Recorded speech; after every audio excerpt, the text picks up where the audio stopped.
you look at the hydrogen industry traditionally, it has mainly found application in refining, ammonia production, steel.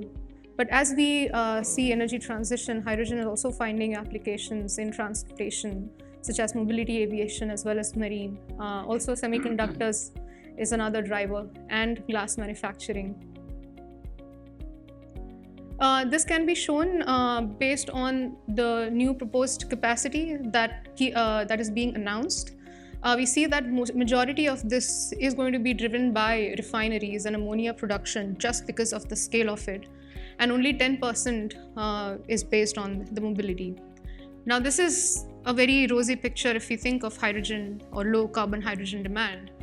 But if we look at the reality, the green hydrogen sector momentum has been slowing down, and only 24% of the projects that have been announced so far have reached FID or begun construction. Some of the key challenges that we have seen in the industry so far is, first of all, the production, storage, and transportation of green hydrogen is too costly for a lot of end users to adapt.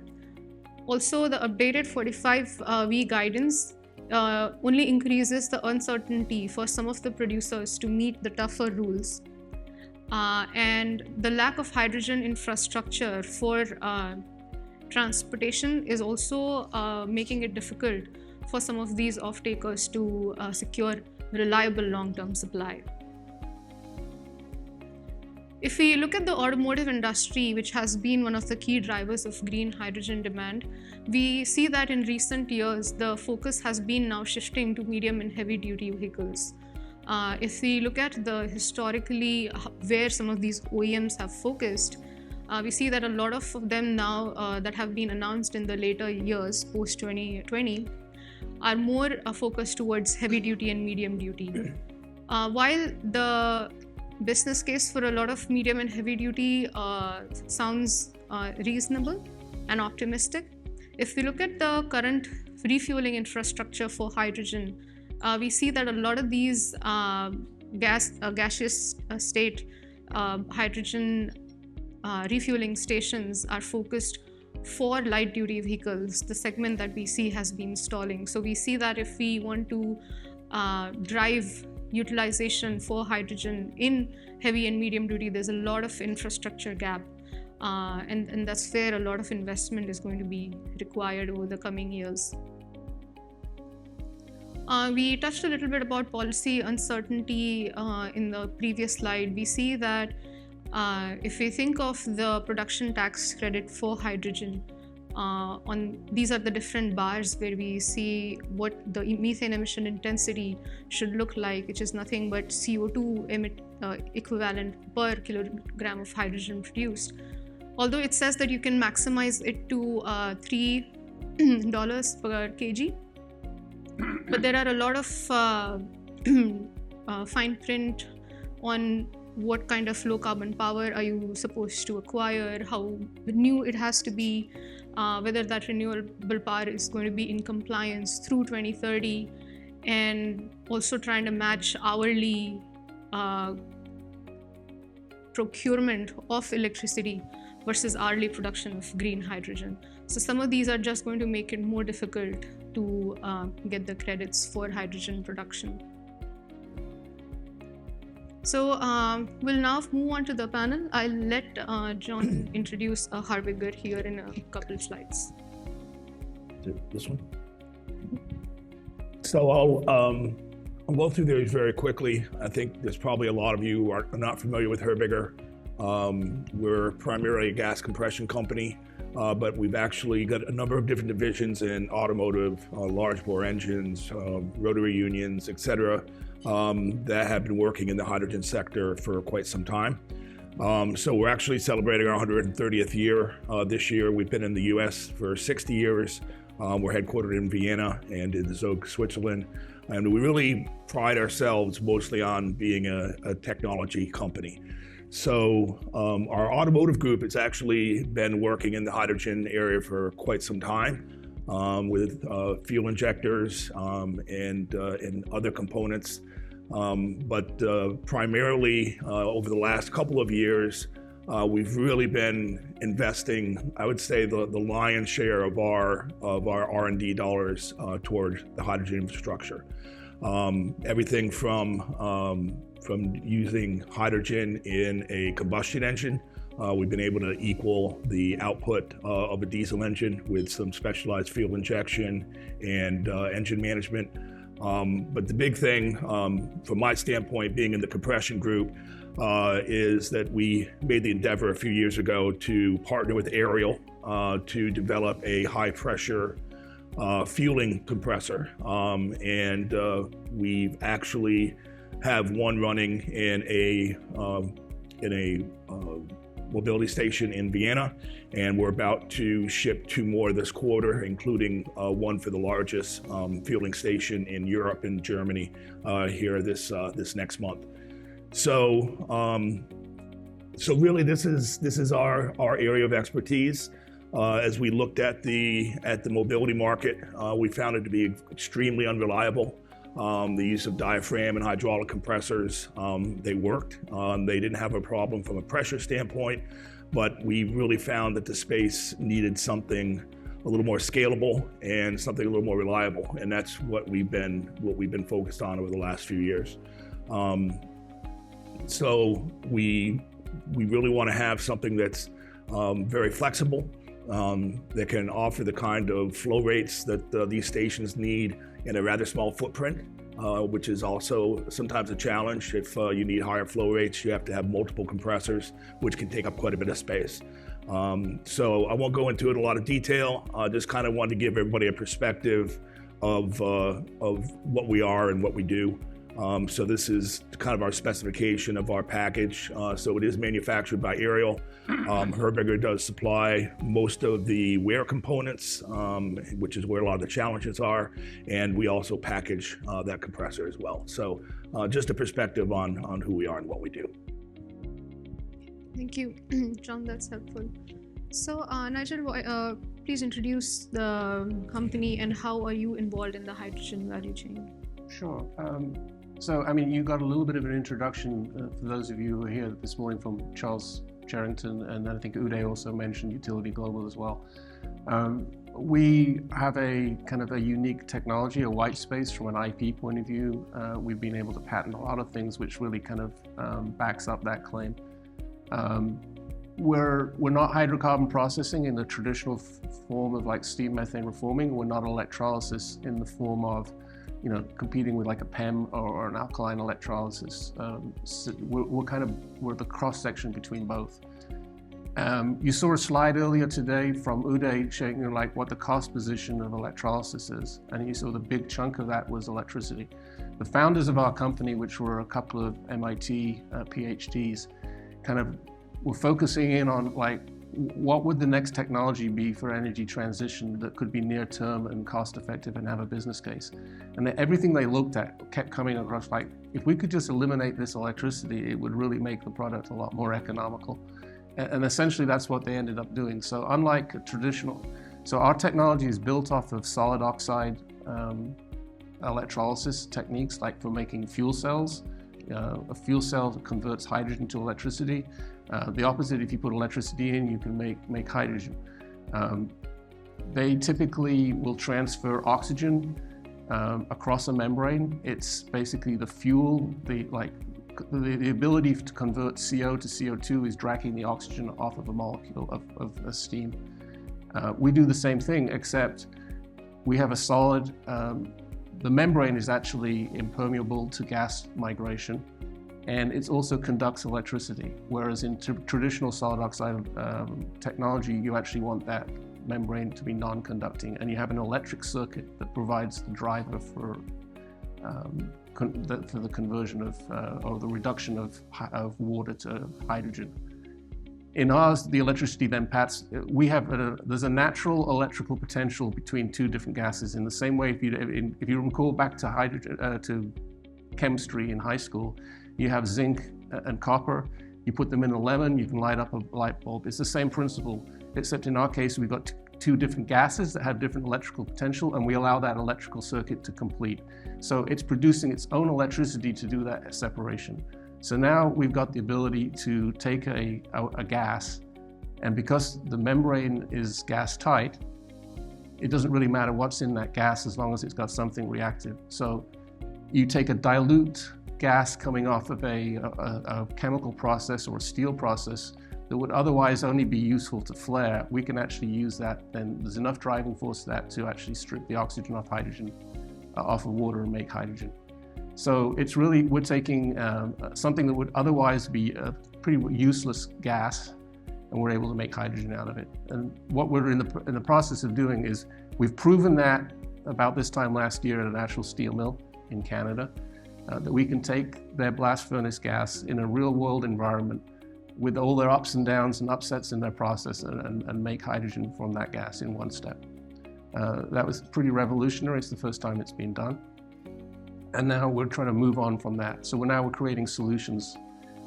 We could address all of the hard to abate industries out there, oil and gas, petrochemicals, steel, cement, mobility. But we chose to start with steel, and then we're adding on mobility to that solution as well. So those are our current markets that we're focusing in on at this point in time. And what it allows us to do in the case of steel is we can take blast furnace gas, we can produce hydrogen. And that's all very well, but what do you want to use the hydrogen for? That's where we have to create a solution. So hydrogen can then be re-injected into the blast furnace.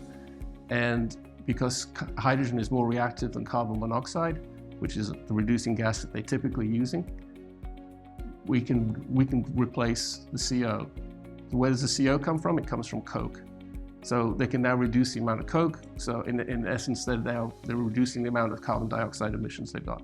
So as Charles said earlier this morning, we're not looking to try and get to net zero, and the important word is net. We're just contributing to reducing carbon intensity on processes that are difficult to decarbonize. So we reduced the carbon dioxide production from reducing the amount of coke. Because you've got less coke in the blast furnace, you can now put more ore in it, which means the productivity of that blast furnace just went up. Another application is they typically use blast furnace gas for raising the temperature of air that gets put into the blast furnace. If we use hydrogen, we can get to a higher flame temperature, which means they use less coke. Again, same kind of process.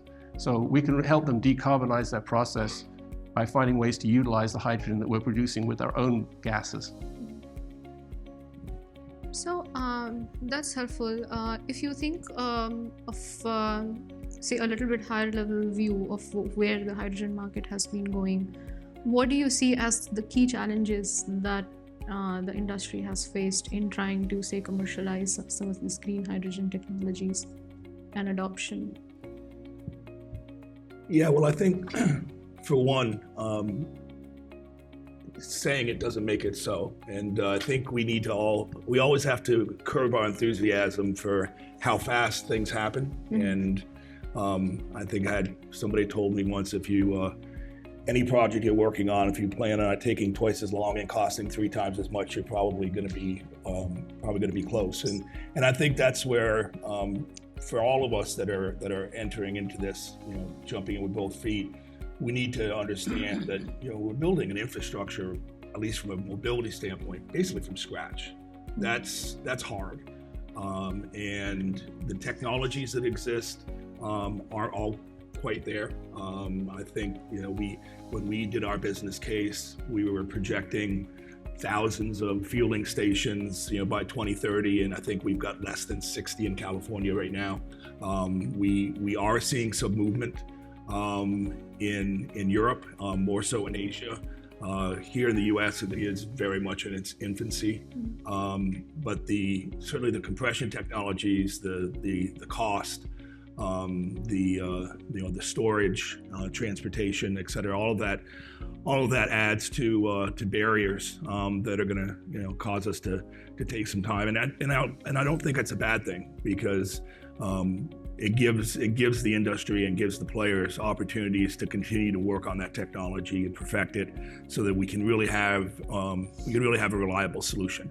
And as I said in the beginning, the reliability of these stations seems to be one of the biggest challenges. And if you have a hydrogen car in Los Angeles, if you pull into the station to refuel it, the odds of it being up and ready are probably 50-50.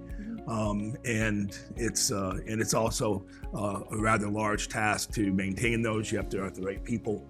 You have to have the right knowledge. You have to have the spare parts available. And we actually met with a company that manufactures vehicles, and they said at the beginning, no way are we ever going to be a part of the fueling infrastructure. And they found that the only way that they felt that they could get their vehicles reliable and available was to actually enter into that fueling infrastructure. So they're now looking at doing their own stations, and they said that probably the biggest thing that pushed them there was exactly that. It was the maintenance and the availability, so that when a compressor did go down, how do they get back up? So that's just a few things, I guess. Yeah, I think there's there's many things that are hindering the growth, but a lot of it comes down to infrastructure. And that could be on the supply side of the generation of hydrogen, for example. I mean, Uday mentioned something about some of the metals and things like that they used in there, and the profitability of those. But one that wasn't mentioned is if all of those projects that were announced, that only 20-something% of them went ahead. If all of those went ahead, that's I've been led to believe that would be like 400% of the annual production of the United States of copper. And there's just not enough copper mines in the world to be able to produce all the copper that is. So, and that's just another infrastructure issue as to how do you put all that together. The other thing is, like, it's certainly on the West Coast, which is kind of leading mobility, you've only really got 2 or 3 sources of hydrogen today. One of those sources goes down, and like everybody in San Francisco is complaining, I can't get hydrogen for my vehicle. So, I mean, that's where a company like what we do is we're looking at doing distributed hydrogen. We're not going to put a central facility together and then distribute out to it. We will put a facility in probably like a landfill, and which isn't served by RNG. It's not on the natural gas pipeline network. It's kind of like stranded landfill gas. And that would be relatively close to a point where trucks are refilling up and down I-5. So if the dream would be if we have several of those plants, like maybe how frequent do you see a Flying J or a Love's? Like every 50 miles, maybe more frequently than that. You have a lot of little stations, so if one goes down, you don't actually cause the problem for the whole network. You have a network that can back each other up. That comes from kind of my background of working in industrial gas business for 30 years before I joined utility. The company I worked for, we had a continuous network of air separation plants for all the way across from Los Angeles to Miami. During COVID, that was extremely important for the oxygen supply of the industry. If one plant went down for some reason, we could back another one up. Same kind of philosophy. When I talked to my clients in the industrial gas world, they would like, the supply chain manager was looking at like, what's my best price? What's the spec? What's the availability? The plant manager was looking at it in a complete different order. You have to be you need to be a reliable supplier. And that's kind of what we're working on the fundamentals of what we're doing. And we're working with, and we're not going to try and make the hydrogen compression. We're going to work with, companies, like John represents for doing that piece of it. We'll stick to our core technology of actually making the hydrogen. Now, the other factor, I think it's a kind of a chicken and the egg, in that people aren't buying hydrogen vehicles or using as many hydrogen vehicles because the infrastructure isn't there, and then the infrastructure isn't there because there aren't very many hydrogen vehicles. So somebody's gonna have to make that leap and start building that out in order to make that happen. I mean, I think part of that issue is really, it does, what do we need to make this work? I mean, part of it does ultimately come down to incentives. As Charles said earlier, we have the dog food, we need the dogs. And it's really what's going to create the dogs in this case is really incentives. The fuel cell manufacturers for making trucks, that they need to be able to drive the cost of their equipment down and do the research and development they need to do. And in order to do that, they need incentives to support them getting that done. I think, along those lines, like the hydrogen hubs and things like that will help, not directly, but just they'll create the ecosystem that there's a demand in an area, and then companies like ours can kind of fill some of those gaps where maybe the hub can't actually reach a particular demand point. but we can. So I think, those type of activities will really support the development of it. I mean, there are companies out there. I mean, specifically, I know from my travels to Korea, Hyundai is kind of a leader in this technology. They're only just emerging in the US. But if you go to Seoul, you'll see Hyundai vehicles, buses all over the place, driven by hydrogen. But they have the incentives in Korea. In a landfill type gas application, if they're flaring, the government fines, the landfill operator. But at the same time, they give incentives to the demand side as well. So there's a stick and a carrot in those places. That's helpful. So I know, John, you mentioned transportation mobility. John, you mentioned steel and mobility. If you think near term versus medium term, which are the other applications where you see real demand growth for low carbon hydrogen? We see a lot of demand in potential in steel. Most of the targets are around for 2030 and beyond, but it's going to take that long to really develop some of these, to go through kind of like the feed process and FID and then construction. So it's not too early to start getting involved, but I mean, a steel mill, kind of medium, large-scale steel mill is going to need 1,000 tons a day of hydrogen. We need to start off much smaller than that to prove the reliability and things, and that's where mobility comes in. Typical mobility station is going to be anywhere from 0.5 ton to 2 tons a day, depending on what type of traffic's going through it. So we can drive ourselves through, prove the reliability, drive down the cost of manufacturing, establish the supply chain beyond. Well, we have a supply chain, but we would, for scale, we're going to need to further develop it. So there's a plan in place to be able to do that. We have great support from ARA, as Charles told you. They've got some experts that can help us. We have our own, experienced management team, but it's great to be able to reach out to some different perspectives and support from them. So there's a lot of things that we can do for that. But to get to that hydrogen model, we need to go through the learning curve and get ourselves, records that people can say, okay, I don't want to be the first, the second, or the third, but now I see they've done it several times. I'm willing to take that, that leap and go on. But and you may be asking why wouldn't people be just wanting to just go to electrolysis on it? And at 1,000 tons a day, you're going to need like 2 nuclear plants to run an electrolysis system, literally. The acreage for a gigawatt size, it's a unit that I can't really fathom much because I'm coming from the hydrogen industry where you talk about cubic feet or whatever, or tons a day, but the common terminology is a gigawatt of hydrogen, which is actually about 18 tons a day, and a steel mill might need as much as 1,000. So, and that 18 tons a day of hydrogen takes up 50 acres. In that hydrogen green steel in Sweden, I think they have about, by the time they take in all their solar and everything like that, it's like multiple times that. And I'm sure everybody's aware, even in refinery applications, every acre of a piece of property is spoken for by somebody. Where are you going to find 50 acres on an established brownfield site? It just doesn't exist. So our particular system would take less than 1/4 of an acre for that same 18 tons. And that's some of the challenges of the infrastructure that the electrolysis industry is facing, which is why it hasn't taken off at an industrial scale. Yeah, and I think from a mobility standpoint, it's not really a volume issue as much as it's the ability to compress non-lube hydrogen up to 500, 700 bar. I mean, that's a big problem, and one that we and everyone else continues to struggle with and develop technologies for. And I mean, when we look at the reliability of the equipment and we're shooting for at 500 bar, 7,200 psi, we're looking to get to 2,000 hours. Pushing maybe to 4,000 hours.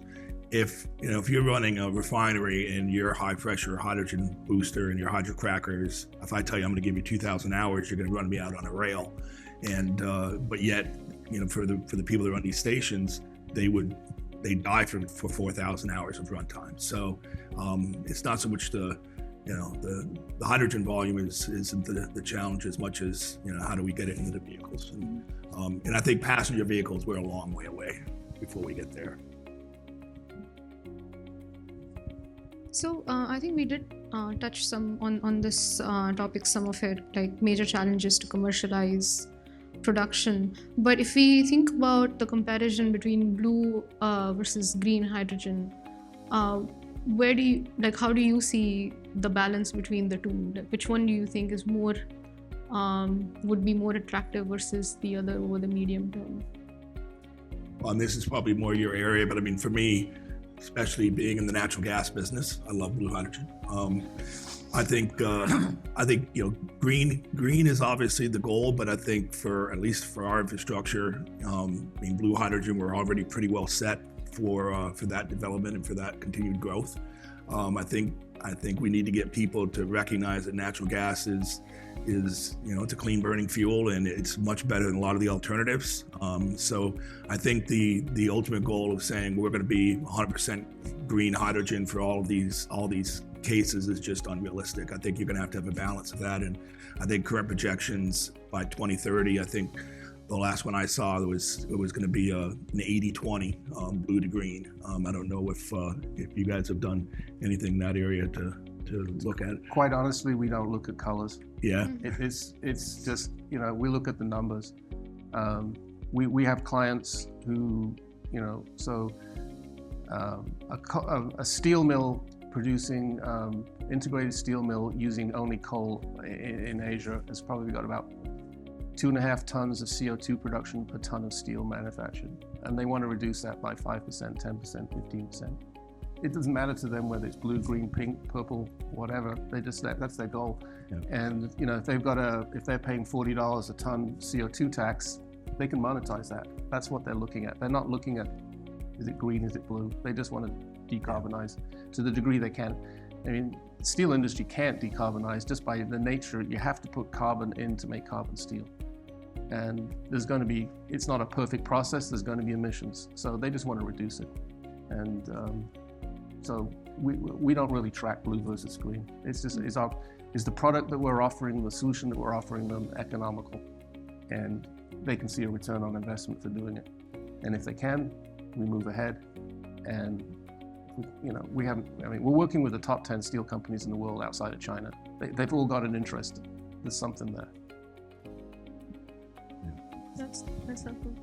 So one question I had is, I know Nigel, you mentioned how you want to produce distributed hydrogen and not necessarily have one facility that produces hydrogen and then having to, but there is still going to be some element of transportation for the hydrogen. So where do you see some of the challenges about transporting hydrogen from wherever you were producing to the end user today? So I've been involved in hydrogen transportation for probably the last 20 years. So I kind of understand some of the challenges of it. If you're making liquid hydrogen, you can transport it further than if you're doing compressed hydrogen into tube trailers, but obviously it costs more to produce liquid hydrogen. If you're in a state like California, where it's like up to like $200 to $250 a megawatt for power, I mean, it's just an enormous amount of money. You heard John say, people are asking for 700 bar compressed hydrogen. I think that's the way to transport more hydrogen in a fixed volume of thing. But the capital cost for doing that, by the time you take into account the compression costs as well as the trailers, is a significant portion of the costs. I mean, just in industrial hydrogen, not for mobility. I mean, I used to think, transporting hydrogen in tube trailers 100 miles was starting to get to the limit as to where it was economical. At these pressures, I actually don't know what the answer is for that, but you have to be local. You cannot have a source in Los Angeles and a source in San Francisco and serve Bakersfield. You have to have a local, and that's where we're going to put in the sources where we have a source, like a landfill gas source that's relatively close to Bakersfield. We can cut that in distribution distance down, and that's the goal. Get your equipment utilization high. So you have to buy some equipment, but you want high utilization. You don't want it to be, going backwards and forwards to LA. from the hydrogen sources I know in LA, the average speed of traffic is so slow, it's going to take you like 8 hours to get up to Bakersfield. And I know from running a distribution business, the cost per mile to run a fleet in LA is just enormous. Because it's, and then half of it's empty on the way back. It's not doing it any good. So we got to get close to where the filling points are. Yeah, I mean, currently, two trailers is really the primary mode, and the infrastructure, back to the infrastructure of putting in pipelines for this is you have to have a dedicated pipeline. I mean, the thoughts of taking these old natural gas pipelines and utilizing them for hydrogen is just not realistic. I mean, if you think majority of our natural gas pipeline infrastructure was built in the 60s, 70s, the integrity of that pipe and putting hydrogen through it from an embrittlement standpoint and other leakage challenges, et cetera, you kind of have to start from scratch and build it the way it needs to be built. And then liquefying, of course, then you've got boil off issues as well that you have to deal with, which is lost product. And so I think it's a matter of putting the production of hydrogen close to where you need it, and back to the green. And then you also, in addition to the hydrogen production, then you have to have the renewable energy at that same spot as well. So now you've got yet another layer that you have to put on top of that. That's helpful. So, have you worked for a relevant project that was trying to do, say, long distance hydrogen transportation? The projects that we've worked on to date, they either have an electrolyzer on site or they have tube trailer on site with like a cascade storage. So I haven't had personal experience with that. Nigel, have you seen a case where they've attempted to do longer distance hydrogen distribution, and how did that? No, as I said, like in tube trailers, my industrial gas experience said you're not going to do it more than 100 miles before your distribution costs just make the product uneconomical. And that doesn't even matter if the next station is 100 miles in the opposite direction, and then the next source is 100. That could be a barrier as to how far you can go, but we're not even facing that. We're just facing, in California, talking with the OEMs, they want hydrogen in like the $7 to $10 a kilo range. We believe we can achieve that goal, but distribution can eat that up quickly. Okay, that's helpful. So if we think of these challenges, and then if we think of what would be the key factors that would drive commercialization, like how would we address some of these? Would it be through incentives, policies, or do you think it's also technology and some of the partnerships with OEMs or even car manufacturers or utilities would drive some of the commercialization? I mean, incentives are going to be necessary to some extent, and I think you better going with the carrot than the whip, because it's of course there's no better business model than if you don't do this, I'm going to fine you. That's great, but I think it's also it's a little unfair to put those things in place when it's clear the infrastructure is in place. So incentives certainly is always good, but really I think it's gonna come down to getting the cost down. I mean, if you look at filling a hydrogen car, maybe that costs $100. Charging your EV is maybe $20. Now the hydrogen car is going to have better range. It's going to have it's going to charge much. It's going to fill much more quickly. There are advantages there. Somebody had mentioned the CNG market. We do a lot of work in CNG as well. Again, the cost of fueling a hydrogen car compared to compressed natural gas is much higher. So that's going to have to come down to an extent. And really, the technology is what's going to drive it. We can't afford to have every other station down. When you don't have enough fuel to get from that station to the next one, that station needs to be available, and that's really what I think will help drive that. down to reliability. Nigel, would you like to add? Yeah, I mean, our business model in steel is a little simpler than the mobility model. It's one-on-one. It's us with a client, and they're just trying to figure out, does it make sense for them? Mobility is a little bit more of a challenge. It's more of an ecosystem. You've got the OEMs, you've got the fleet owners, you've got the dispensing stations, you've got the sources and everything like that. So it all needs aligning. And I think to just throw back to what Charles said earlier this morning, you've got to have the dogs who want to eat the food, and that's going to take incentives. I think in my view, it starts with the OEMs. They've got to be able to create a economical product, reliable economical product. Certainly in the case that I've experienced with Hyundai, they've got that, but they really haven't launched in the US at this point in time. And I'm sure they will be at some point in time. But that'll just be the start, and then obviously, if they're successful, other people will come along as well. But they need this. They need the incentive to be able to do that. And as I said earlier, I think there's other things that will help create demand. The buzz around hydrogen hubs will create an ecosystem, not directly, but it will assist and help in kind of creating the buzz that's needed to be able to create the incentives. So I think I had a question around hubs. I know Charles also mentioned that the optimism around hydrogen hubs is still there. And when we look at the hubs, a lot of it is a group of companies who are in the hydrogen value chain. So my question is, assuming that all this moves forward, is there enough for each of the players that are today in the hydrogen value chain? Is there enough piece of pie for all of them? Is that going to create enough demand? I mean, it appears that there should be.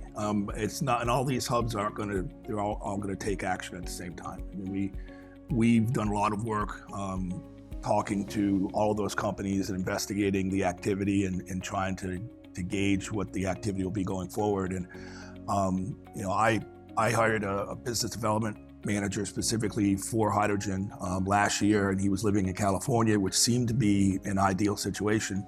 And in the beginning of this year, we moved him to Houston. And the Gulf Coast hub, I think, will actually be more active faster than in California. And it's not that the demand isn't there; everybody there wants it, but it's so difficult to do anything out there that there's just barrier after barrier after barrier. And here it's, well, I'm just going to do this, and everybody says, okay, yeah, that sounds good. And so I think in addition to the incentives, I think we also have to get, in some cases, you got to get the government out of the way and let companies who know what they're doing do it. And so I think but those two areas we see as they're going to be the most active first. And I think there'll be a couple of them that may even just kind of fade away after some period of time. That's helpful. Nigel, do you have any thoughts around that? No, I mean, the hubs, I think I said it a little bit earlier, that we believe that the hubs will just create an ecosystem that we're not directly engaged in, involved in, but it'll create the atmosphere and demand that will, there'll be some coattail effects that we can take advantage of, because the hub itself may not be able to directly address an issue, but the stimulated thought that is going to create some demand. Mm-hmm. That's helpful. So I know, John, what you hinted was around some of the regulatory challenges to, say, put up a new facility together, or some of the just challenging in permitting. So do you see that kind of an issue, Nigel, with your operations too, where it could be a lower carbon hydrogen, but there is still the same amount of challenges when it comes to going from, say, permitting to actually breaking the ground? In the current environment, I mean, change of government, realize things could change, but permitting is the long lead item. I mean, some of the compressors are not exactly short lead items. They're not as long as permitting. Just as a side note, I built an air separation plant in Southern California a few years ago. Anywhere else in the country, it had taken 2 years. It took 4 years in California. I don't see that changing in California, regardless of what the federal government does. And it's going to be a challenge. That's helpful. Before I ask more questions that I have, I'll open it up for the audience if they have any questions for the panelists.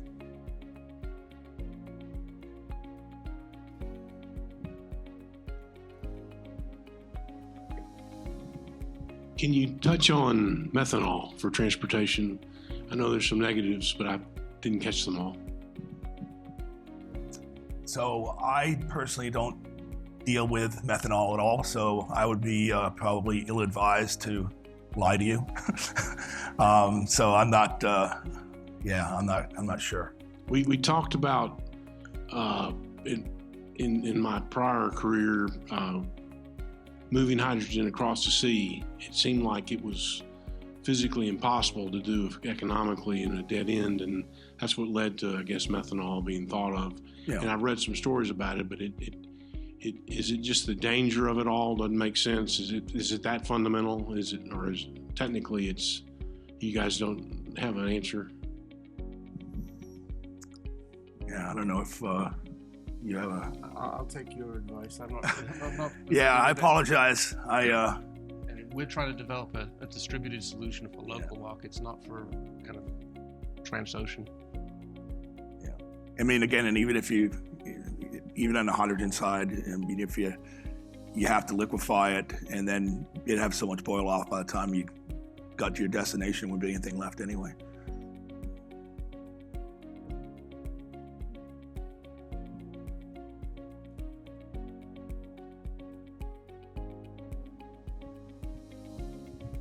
John, very much similar question, but there are also solutions floating around, doing the liquid ammonia, because it addresses two important issues. One is the storage problem, right? You don't need a cryogenic technology, or you don't need a high pressure cylinder 700 bars, right?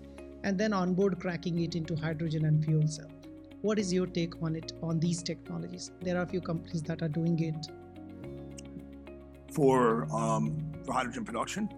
Oh, on the transportation side, instead of storing hydrogen at 350 or 700 bar on board, it's better, it is their claim, to store liquid ammonia, which is you can do at a liquid, room temperature, right? And onboard cracking it into hydrogen and running the fuel cell. So I've not worked with any stations that have done that. As I said, we normally we would have an electrolyzer on site, and then we would store the hydrogen in a cascade storage at various pressures in order to fuel. So I can't really make a comparison between the two. I don't know if there's an economic or safety advantage of using ammonia. We're normally producing it on site, or we bring in a tube trailer. I can tell you from just the technical side of ammonia is if you're trying to meet ISO 14687, which is a fuel cell standard, ammonia is a poison to the fuel cell, and if you have any leakage or non-cracking of ammonia in the system, it's going to be fatal to a fuel cell. So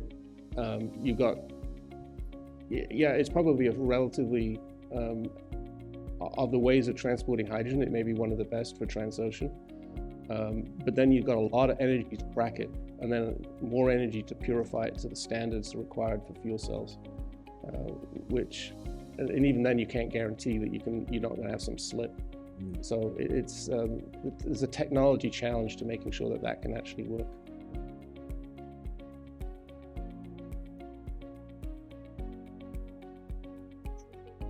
So I have one last question before we break is, when we talked about how hydrogen is more expensive to, say, produce, transport, sometimes even distribute, store, where do you see the biggest opportunity in the medium term? Which cost do you see the biggest opportunity is? Speaking for Utility Global, I mean, it's working one-on-one with clients where the source and the use are in the same location. It's a much simpler model to come to a conclusion with the client as to whether this is a benefit to this solution or not. And it's within the remit of that particular client to be able to determine what needs to be done. We don't have to pull together an ecosystem. So it's not that ecosystem can't come together, and we've got some good partnerships to be able to work that. But the less people you're working with, the easier it is. So would that completely eliminate need for storage of hydrogen, or would there still be some requirement of additional hydrogen or storage? Traditionally, in typical industrial uses of hydrogen, there is no storage. The demands are quite large generally, and the prospect of putting storage in place is fairly formidable. From a cost point of view, area point of view, things like that. And in some places around the world, you've got regulatory requirements. In the US, you have PSM standards to deal with, which is just good manufacturing practice for the most part, with reporting to the government. But it's just a challenge to do storage. Obviously, from a mobility standpoint, you would still need some level of storage, just because it's not a constant flow application. You have vehicles that are going to come and go, and so you need to store that gas at the pressures, whether it's 350 bar for a large truck, or up to 500 or 700 bar for smaller vehicles. Thank you. So we are at time. Thank you so much to the panelists for being here. I just have more questions, but hopefully you will stick around. Sure. So we can ask. Great.